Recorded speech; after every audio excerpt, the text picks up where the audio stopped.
So Bharat Pakistan యుద్ధం సంబంధించి నిన్న అర్ధరాత్రి జరిగినటువంటి సంఘటన మీరైతే చూశారు కదా. సో ఈ పరిస్థితులు భవిష్యత్తులో ఎలాంటి పరిణామాలకు దారితీసే అవకాశం కనబడతా ఉంది? సో ఇప్పుడు ఇమీడియట్ ఇది యుద్ధం అనేది కాదు కానీ పాకిస్తాన్ మీద మనం వాళ్ళ భూభాగాన్ని కబ్జా చేసేందుకు అయితే ఏం పోతలేం కదా. కానీ ఇక్కడ అంటే ఒక ఆట లెక్క అయిపోయింది పాకిస్తాన్ వాళ్ళకు. టెర్రరిస్టులను తయారు చేసి టెర్రరిస్టుల క్యాంపులు పెట్టి అక్కడ భారతదేశం మీద, భారతదేశ ఆర్థిక వ్యవస్థను కావచ్చు, ఇక్కడ ఉన్నటువంటి మత సామరస్యాలను చెడగొట్టి ప్రతిసారి ఏదో ఒక రీత్యా ఇక్కడ తీసుకొచ్చి ఇక్కడ జనాలను, సామాన్యమైన ప్రజలను సంపుడు అనేది వాళ్ళకు ఆట లెక్క అయిపోయింది పాకిస్తాన్ కు.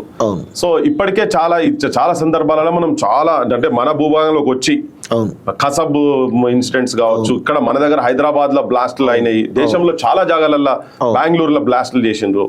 అంటే మెయిన్ జనాలు ఉండేటువంటి ప్లేసెస్ లకు వచ్చి ఇటువంటి అన్ని ఒక నెట్వర్క్ నెక్సెస్ మొత్తం తయారు చేసి పెట్టారు కదా. దాన్ని ఇప్పుడు పక్వానికి వచ్చి ఇప్పుడు డైరెక్ట్ గా మతం అడిగి బట్టలు ఇప్పించి చూసి ఇటువంటి స్థాయి దాకా పోయిన తర్వాత ఇక ఎక్కడో తాడోపేట తేలాల్సిందే.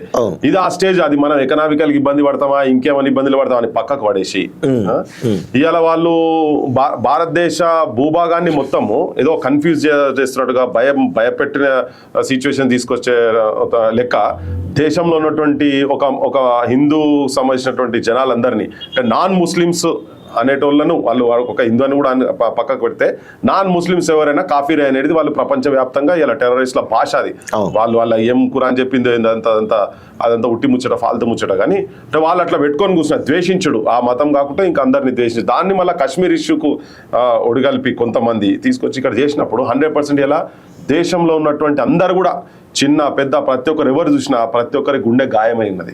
వాళ్ళ ఆ చనిపోయినటువంటి వాళ్ళు, భర్తలను కోల్పోయిన వాళ్ళు, తండ్రులను కోల్పోయిన వాళ్ళు, ఆ ఏడుపులు, ఆర్తనాదాలు ఇట్లా మనుషులు ఆ చూసిన కాడికెళ్ళి చలించిపోయి దుఃఖ సాగరంలో మిగిలిపోయినది.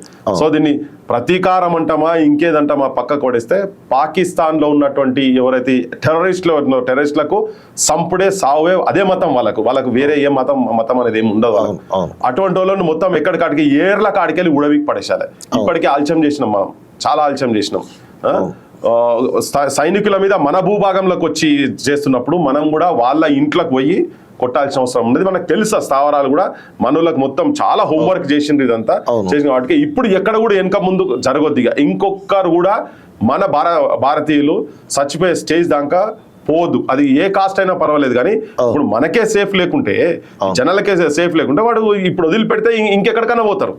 ఇక్కడ ఉన్నటువంటి వాళ్ళని మన దగ్గర ఉన్నటువంటి కొంతమందిని కూడా తయారు చేసేటువంటి సిచ్యువేషన్స్ తీసుకుపోతారు. అట్లా యువతరం ఇక్కడ నుంచి పోయి కూడా పాకిస్తాన్ పోయి ట్రైన్ అయ్యి మన దేశం మీద దండయాత్ర చేసే కాడి దాకా పోయినరు. ఇలా మనము కొన్ని కుటుంబాలు అక్కడోళ్ళు ఇక్కడోళ్ళు అన్ని కలవాలని చెప్పని ఇక్కడ వాగా బార్డర్ కావచ్చు, మన బార్డర్లు మొత్తం తెరిచి అక్కడి నుంచి ఇక్కడికి ఇవన్నీ రాకపోకలు జరిగిన తర్వాత కూడా ఇంకో అశాంతి తీసుకొచ్చే దాని మొత్తం complete ISI, Pakistan intelligence, Pakistan government ఆ కొడుకులకు పొద్దుగా లేస్తే ఇండియా మీద మొత్తుకున్నాడు. కానీ అక్కడ మంచిగా తింటుండ్రా, వాళ్ళకు ఉద్యోగాలు వస్తున్నాయి, కానీ ఏం లేవు, వాళ్ళ శాంతి ఉన్నారు, ఏం లేదు.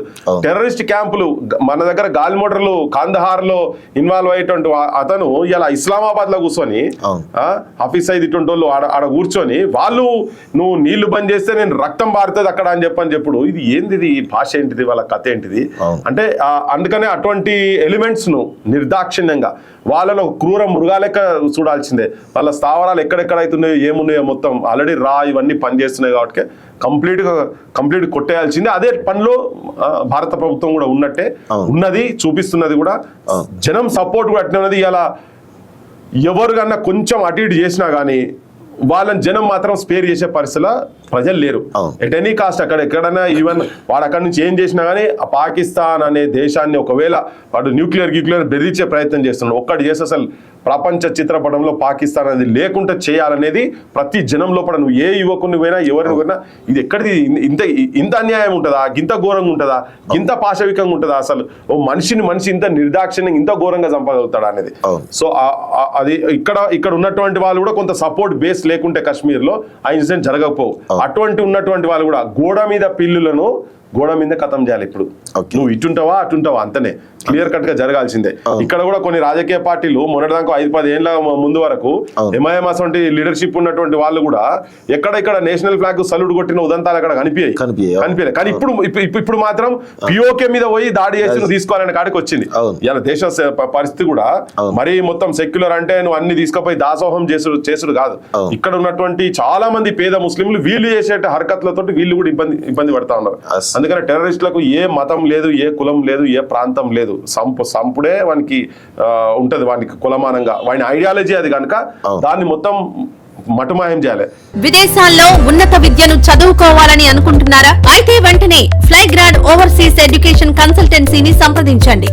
మీ విదేశీ కలలను సాకారం చేసుకోండి. ఫ్లైగ్రాడ్